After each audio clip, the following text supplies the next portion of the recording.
से युक्त होने वाली स्त्री अच्छी नहीं लगती। मान लो कोई पति की वियोग में कोई पत्नी सती हो रही हो साथ में चिता पर, अब उसी के सामने कोई 16 श्रृंगार करके पहुंच जाए चूड़ियां खनकाते हुए, तो उसको अच्छी लगेगी क्या? नहीं लगेगी। उसी प्रकार से कि हमारे जो परम ध्वनि के महाध्वनि के प्रतिपादक श्री राम है, जिनकी वाणी मेरे कानों में अमृत के समान प्रतीत होती लगती थी, वही राम इस ध्वनि के बाद अपने वनवास को चले जाएंगे।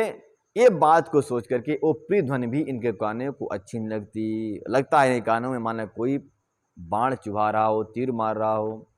तेहि निस नींद परी नहीं काहू, राम दरस लाल साऊ छाहू। कहते उस रात्रि में किसी को नींद नहीं आई। किस रात्रि में? जिस रात्रि में सुना दिन में कि राम को युवराज बनाया जाएगा। जब सब प्रजावासियों ने सुना तो उस दिन पूरा मंगल गीत गाते रहे। दिन तो बीत गया मंगल गीत, रात भी जागरण में गीत गया, जागरण करते रहे। मतलब उस रात में कोई सोया ही नहीं। क्यों? कि राम में दरस लालसा उछाऊ। राम, जब राजा राम का राज तिलक होगा, इन नेत्रों से भर कर देखूंगा, इस उद्देश्य से उनको नींद नहीं आई। आंखें कहती हैं मैं तो खुली रहूंगी, मैं बंद होने वाली हूं नहीं। कब बंद होंगी? जब राम का दर्शन कर लूंगी। जब राम राज्याभिषेक राम हो जाएगा, उस छवि को जब देख लूंगी, सो मुझे आराम मिलेगा, नयन को आराम मिलेगा। नहीं तो आराम नहीं है, मैं बेचैन हूं उनको देखने के लिए, तो सोती नहीं। इसलिए पूरी रात और दिन, उस दिन जो है समस्त नगरवासी पुरवासी जागते रह गए। द्वार भीरु सेवक सचिव कहाई उदित रवि देख, जाग्यो जागौन अबधपति कारण कवन विशेष। सब नगर के वासी कहते हैं, ए द्वारपालों, ए सेवकगणों, बताओ तो सही, सूर्य तो उदय हो गए हैं, लेकिन महाराज जो है अभी तक उठे क्यों नहीं, जगे क्यों नहीं? क्योंकि महाराज दशरथ तो ब्रह्म मुहूर्त में जाग जाया करते थे, संध्या बंदन इत्यादि करके पूजा पाठ करके तैयार हो जाया करते थे। आज क्या बात है कि आज वो स्नान भी नहीं की, अभी तो उनका दरवाजा नहीं खुला, क्या बात हो सकता है? इस प्रकाश नगरवासी कहते हैं कि हे सुमंत्र जी महाराज, जाओ देखो अंदर क्या हो रहा है, क्यों महाराज दशरथ जगते नहीं हैं? क्योंकि सूर्य उदय हो गए, और सूर्य उदय से पहले तो उठ जग जाते थे। आज क्या बात है? पिछले पहर भूप नित जागा, आज हम बड़ अचरज लागा, जाहु सुमंत जगा बहु जाई, कीजिए काजु रजाय सुपाई। समस्त सेवकगण कहते हैं, हे सुमंत्र जी। सुमंत्र कौन है? बोले मंत्री है वहां का, प्रधानमंत्री वहां के हैं। कौन? सुमंत्र जी महाराज। कहते जाओ राजा को जगाओ और मुझे आज्ञा दे, और आज्ञा पा करके मैं रजायस करूं, मतलब राजा की आज्ञा से मैं बेल पत्र इत्यादि, दूध दही घी, भगवान की पूजन की सामग्रियां इकट्ठा करने को जाऊं, क्योंकि उनकी आज्ञा के बिना कुछ कर नहीं सकते। तो आज्ञा दें, राम के राज्याभिषेक की मैं तैयारी की सामग्रियों को लेकर आऊं, और जाओ जगाओ। कहते हैं सेवकगण कि पिछले पहर भूप नित जागा, रात्रि के पिछले पहर यानी 4 से 6 बजे के मध्य में जो है महाराज दशरथ जाया करते थे। रात्रि का पिछला पहर कौन सा है? 4 से 6 का मध्य जो है ये पिछला पहर है। 3 से 4 ये ब्रह्म मुहूर्त। तो रात्रि के अंतिम पहर यानी ब्रह्म मुहूर्त में महाराज दशरथ जाया करते थे, लेकिन आज नहीं जगते। हमको लगता है कुछ अचरज होने वाला है। आज हमें बड़ अचरज लागू, मुझे आज बहुत ही अचरज लग रहा है कि ब्रह्म मुहूर्त में जागने वाले भी आज तक 8 बजे तक जगे नहीं। क्या कारण हो सकता है? सभी लोग चिंतित पड़ जाएंगे ना इसी बात में। गए सुमंत तब राय रूपाही, देखी भयाबन जात डिराही, धाई खाई जनु जाय न होरा, मानत विपत्ति विषाद बसेरा। गोस्वामी जी वर्णन करते हैं कि महाराज सुमंत्र जी जब देखने के लिए पहुंचे तो वहां देखते हैं कि देखी भयावत जात डिराई। वहां का दृश्य जो भयावना था उसको देख करके स्तब्ध रह गए सुमंत्र जी महाराज, और कुछ बोल ना सके, क्योंकि एक तो महारानी है, दूसरे महाराज हैं, और ये सेवक है, क्या बोलेंगे? सिर्फ देख सकते हैं, देख करके सुम गुम खड़े रह गए, पर सोचने लगे कि वाह कि आज कुछ न कुछ अवश्य ही अचरज होने वाला है। जाऊं सुमन ढाई खाए जनु जाय नहेरा, मानो विपत्ति विषाद बसेरा। मानो उस महल में, उस अंदर की भूमि पर, राजमहल में, राजमहल के अंदर में, अंतःपुर में, मानो विषाद ने अपना बसेरा जमा लिया है। विषाद समझते हैं? दुख। दुख ने अपना डेरा जमा लिया है और ऐसा लग रहा है मानो वो भवन खाने के लिए दौड़ रहा है हर किसी को। डेला डाल के रख दिया है। पूछे को न उत्तर दे, गए जही भवन भूप के कई, कही जय जीव बैठे सिरुनाई, देख भूप गति गयहु सुखाई। महाराज दशरथ जी के अवस्था को देख करके सुमंत्र जी महाराज सुखा गए हैं, और जो भी जाता है अंदर, अंदर से लौट के आता है तो कुछ बोलता नहीं, मानो सर किसी को सांप सूंघ गया हो। कौन कह सकता है? राजा की निंदा या कैकेयी की गलती किसको कहा जाए? क्योंकि सब दोनों ही वहां के सम्राट हैं, दोनों की चलती है, इसलिए किसी ने किसी की भी बड़ाई और बुराई नहीं की। सुमंत्र जी भी नहीं कहे। अब इस अवस्था को देख करके सुमंत्र जी ने सबसे कहा, हे सेवकगण सुनो, अब गुरुदेव भगवान को आने दो। गुरुदेव भगवान के आदेश को सब मानते हैं। राजा के ऊपर शासन करने वाले कौन है? गुरुदेव भगवान है। रानी भी उनकी बात को मानती है, गुरुदेव भी मानते हैं, राजा दशरथ भी मानते हैं। तो पूछे को न उत्तर दे, कोई किसी पूछता है तो कोई उत्तर नहीं देता। गए जही भवन भूप के कई के भवन में वो महाराज गए और कही जय जीव बैठ सिरनुआई, भगवान नारायण को ध्यान करके वो वहीं बैठ गए सर पकड़ करके कि हे भगवान ये क्या हो रहा है।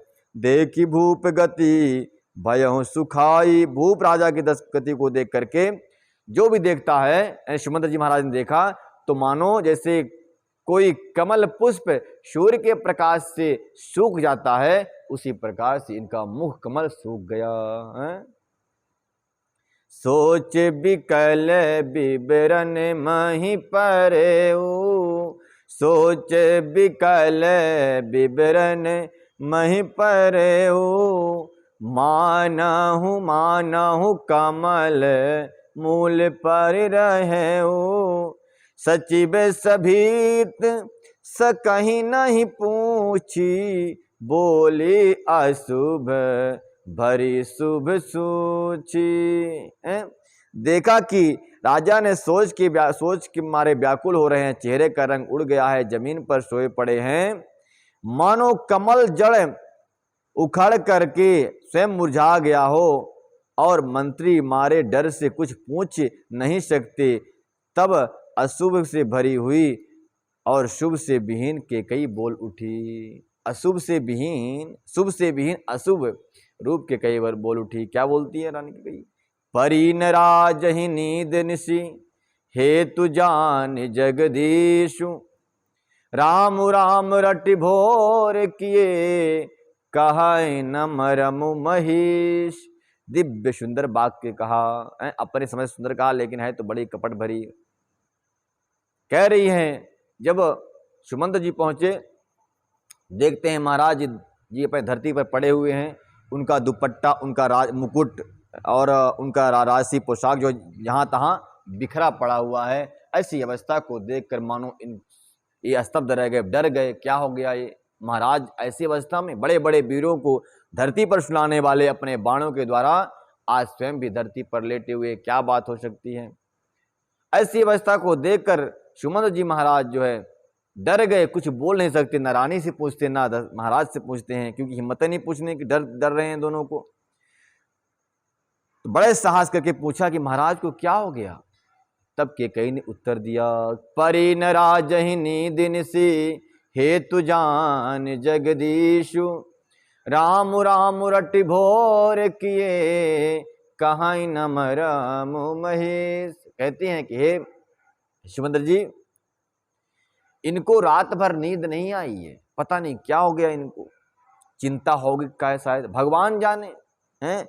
परिन राजहि नींद निश, निश मतलब होता है रात्रि, निशी मतलब रात्रि, नींद मतलब नींद, राजहि मतलब दशरथ जी, और परिना आई नहीं, मतलब परी मतलब आई नहीं, नींद नहीं आई रात भर इनको। और हेतु जानहि जगदीश, हेतु मतलब कारण, इसका कारण नींद नहीं आई, इसका कारण मैं नहीं जानती, ये जगदीश जाने यानी भगवान जाने। राम राम रटि भोर किए, बता रही है कि राम का नाम लेते हुए इन्होंने भोर कर दी। और कहाँ ना मारे महिष, कहाँ ना मरो महिष, मरम मतलब होता है कारण या विशेषता। विशेषता क्या है राम नाम जपने की, नींद क्यों नहीं आई? ये महिष नहीं कहते, महिष मतलब होता है राजा, धरती को इसका जो पालन करने वाले हैं उनको मही मतलब धरती, ईश मतलब धरती के जो ईश है, स्वामी है, राजा हैं, उन्हें महिष कहा जाता है। तो ऐसे ये महाराज दशरथ जी अपने मरम को नहीं कहते, राम नाम रटते रहे और भोर कर दिए, रात भर सोए नहीं। आनहु राम बेगी बुलाई, समाचार तब पूछूं आई, चले सुमंत राय रुख जानी, लखी कुचाल की कछुरानी। सुमंत जी महाराज मंत्री हैं, और मंत्री ऐसा थोड़ी होता है, मन को जो मन की बात को जो जानने वाला होता है उसको मंत्री कहते हैं। आज तो मंत्री ऐसे हो गए, पाखंडी लोग मंत्री बन गए। पहले मंत्री वो होता था जो मन की बात को जान लेता था, राजनीति में प्रवीण होता था, मतलब सेकंड राजा होता था। जैसे आप भाई बोलते हैं कि डिप्टी सीएम, डिप्टी पीएम बोलते हैं ना, वैसे डिप्टी राजा जो होता था वो मंत्री होता था पहले। और मंत्री समझ गए कि केकई ने कुछ गड़बड़ जरूर किया है। गोस्वामी जी वर्णन कर रहे हैं कि आनहु राम बेगी बुलाई, समाचार तब पूछूं आई, चले सुमंत राय रुख जानी, लखी कुचाल की निकचुरानी। तुम जल्दी आराम को बुला लाओ, तब आकर समाचार पूछना। राजा का रुख जानकर सुमंत जी ने चले और समझ गए कि रानी ने कुछ कुचाल रच दिया है, कुचक्र रच दिया। सोच बिकल पग परई न पाऊ, राम ही बोली कहीं की राव, और धैर्य धीरज गयहूँ दुआरे, पूछहि सकल देख मनु मारे, पूछहि सकल देख मन मारे। सोच विकल मग पर न पाऊ, सोच सुमंत जी सोचते हैं और व्याकुल होकर के रास्ते पर मतलब पैर नहीं पड़ता, आगे आगे बढ़ता ही जाता है। सोचते हैं कि राम जी को बुलाकर राजा क्या कहेंगे, किसी तरह हृदय में धीरज धारण करके द्वार पर गए, और वह जा करके लोग उनके सामने उदास होकर पूछने लगे।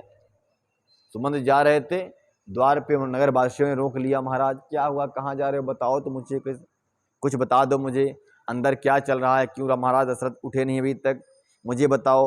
सारे मीडिया वाले घेर लिए, क्या बात है, क्या बात है, महाराज सुमंत जी सबसे मुंह फेरकर उदास मन करके राम के भवन में तुरंत पहुंचे, जा रहे हैं।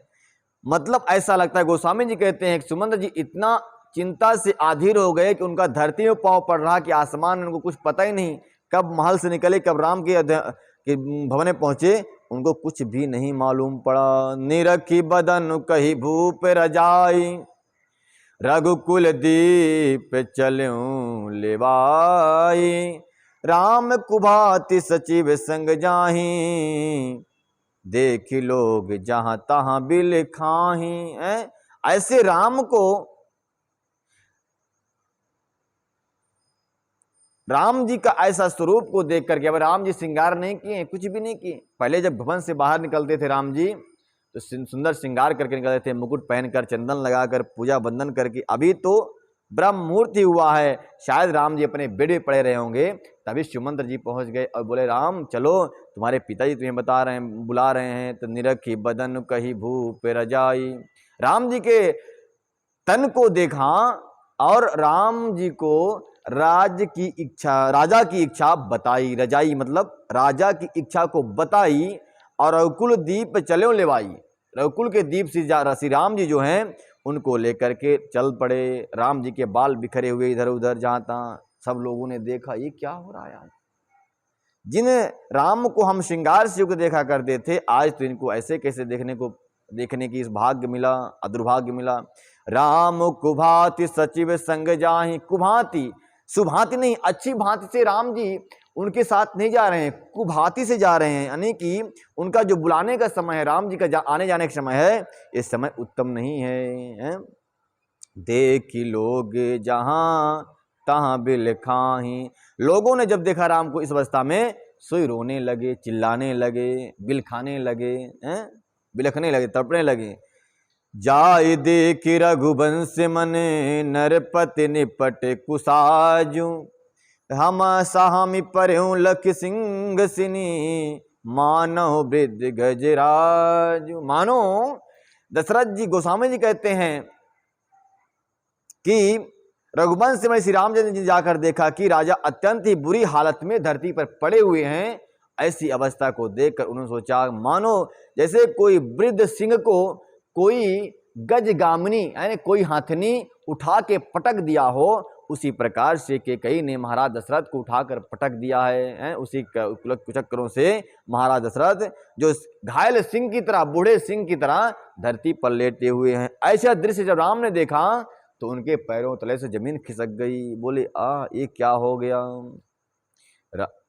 सुख अधर जरई सब अंगू, मानहु दीन मही मनहीन भुअंगू।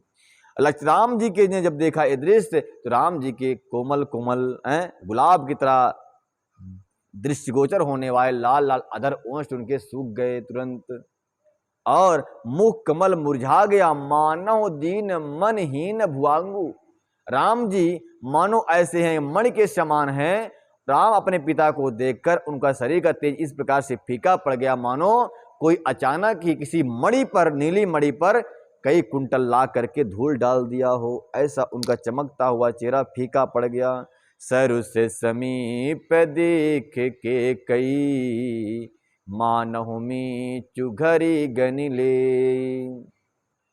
पास ही क्रोध से भरी हुई कैकेयी ने देखा मानो साक्षात मृत्यु बैठी है, राजा के जीवन की अंतिम घड़ियां गिन रही है। ऐसा गोस्वामी जी वर्णन कर रहे हैं। और राम साक्षात सामने खड़े हैं, मृत्यु से बचाने वाले और मृत्यु को देने वाले परमात्मा भी सामने बैठे हैं अपने भक्तराज के। करुणामय मृदुराम स्वभाव, प्रथम देख दुख सुनहि न काऊ।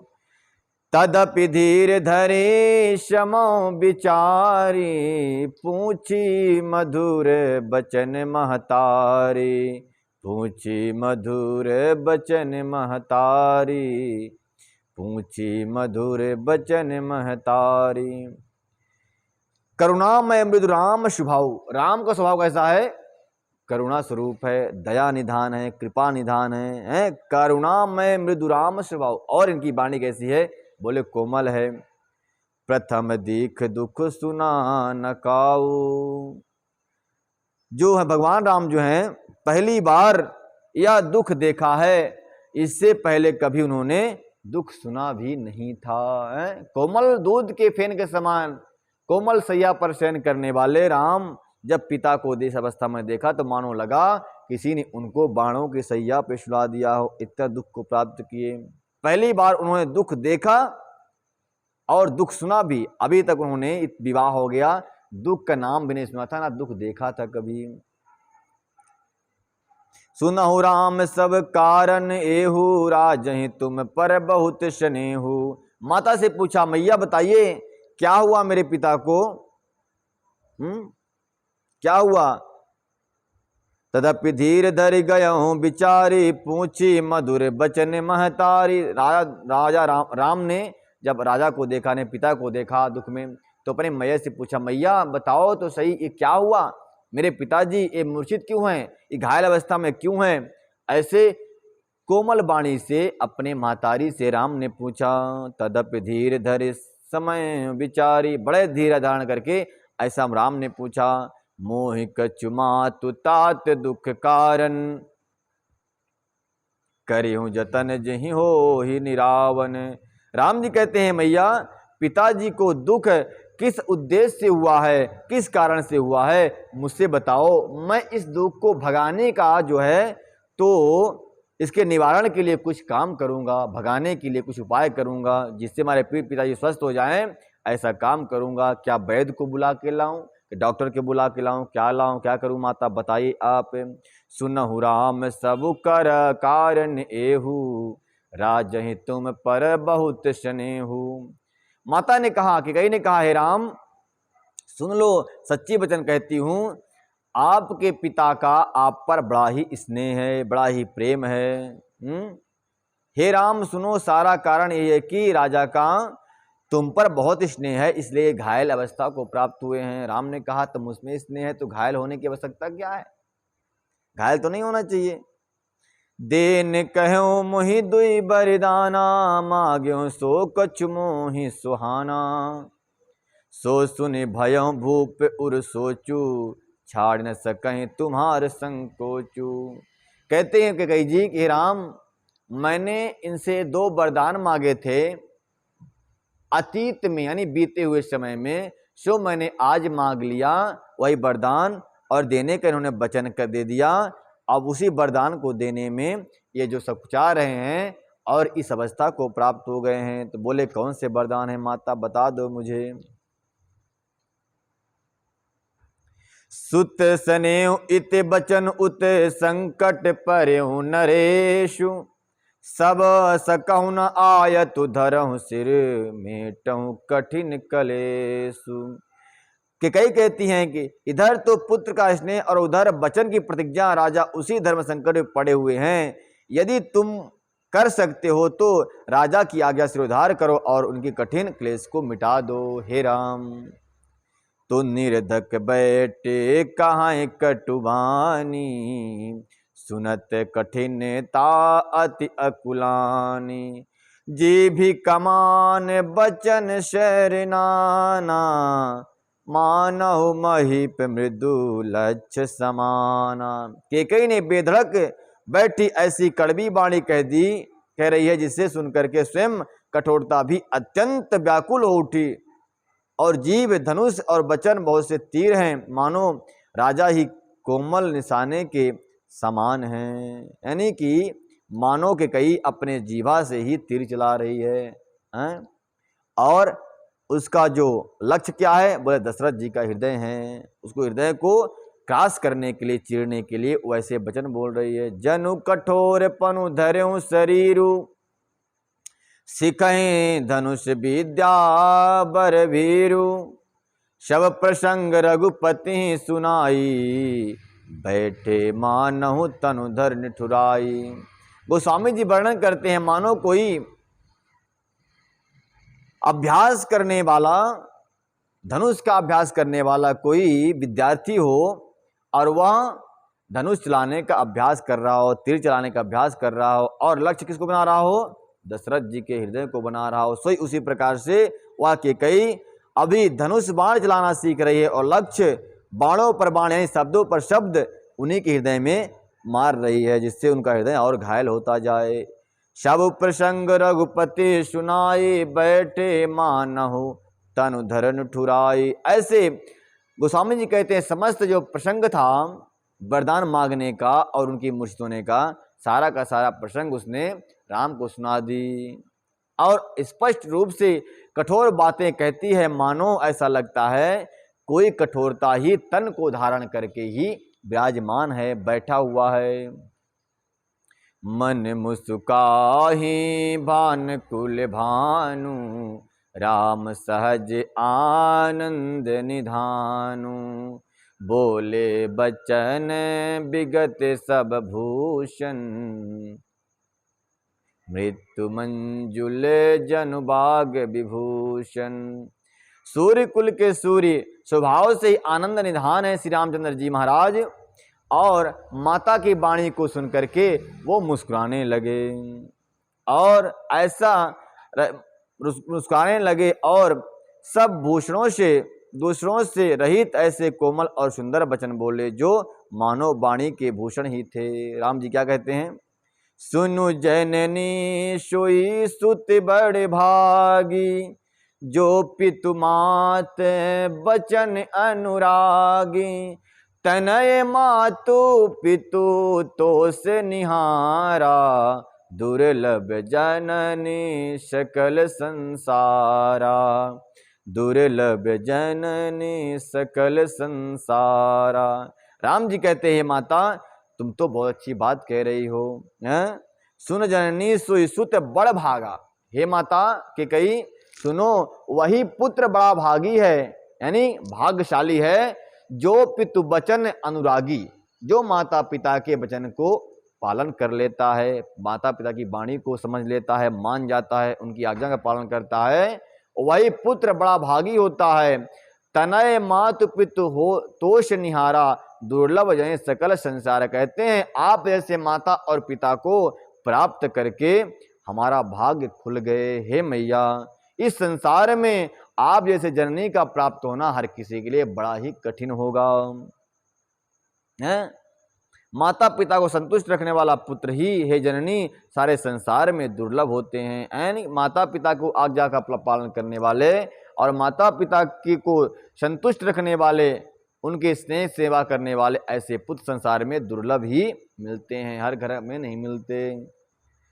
तो हे माता, मेरा भाग्य और तुम्हारा भाग्य दोनों का ही उत्तम भाग्य ही है। मुनि गण मिलन विशेष बन, सबहि भात हित मोर।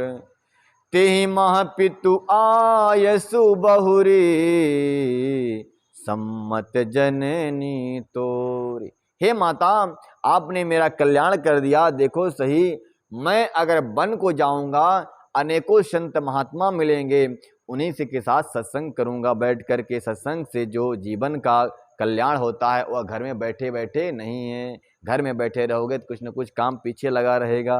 और वहाँ चला जाऊंगा, वन में चला जाऊं, कि संत के पास चला जाऊं, तो सत्संग रूपी सुख प्राप्त हो जाएगा। वो सुख जो स्वर्ग में जाने से भी नहीं प्राप्त होता, वो सुख सत्संग मात्र से प्राप्त हो जाता है। हे माता, इसलिए हर प्रकार से मेरा कल्याण हो गया है। वन में विशेष रूप से मुनियों का मिलाप होगा, जिसमें मेरा सभी प्रकार के कल्याण है। इसमें भी फिर पिता माता की आज्ञा और जननी की आज्ञा की सम्मति है। इससे अच्छा कल्याण का और मेरा मार्ग क्या हो सकता है, हैं? अगर कोई बेटा कहे माँ मैं महात्मा बनने जाऊंगा, तो मैया पले रोए, बेटा मेरा तू जाएगा तो मुझे अच्छा नहीं लगेगा। चाहे भी बहू भले आ जाए, चले जाना बहू को लेकर के, बहू तो डिस्टर्ब करती है। अभी ना जा बेटा, तो मैया रोने लग जाएगी पहले ही। लेकिन यहाँ तो राम को माता पिता दोनों आगे दे रहे हैं, चले जाओ भाई, दो वरदान दिए ना, राम को वनवास और राज्य को भरत को राज्य। तो राम जी कह रहे हैं कि बड़े बड़े संत बड़े बनने के लिए लोग, यानी बच्चे जो हैं, तो माता पिता की चोरी में संत बनने के लिए जाते हैं। यहाँ तो माता का स्पष्ट आज्ञा हो रही, जाओ बेटा। सो हे माता, मेरा तो कल्याण हो गया हर तरह से। पहली बात, माता पिता की आज्ञा का जो हम पे स्टाम्प लग रहा है कि राम ने माता पिता की आज्ञा मान ली। दूसरा, वो संतों की सेवा करने का और सत्संग करने का सौभाग्य। तो मानो सब कुछ मुझे प्राप्त हो गया माता, अब इससे बढ़कर और क्या मुझे प्राप्त हो सकता है।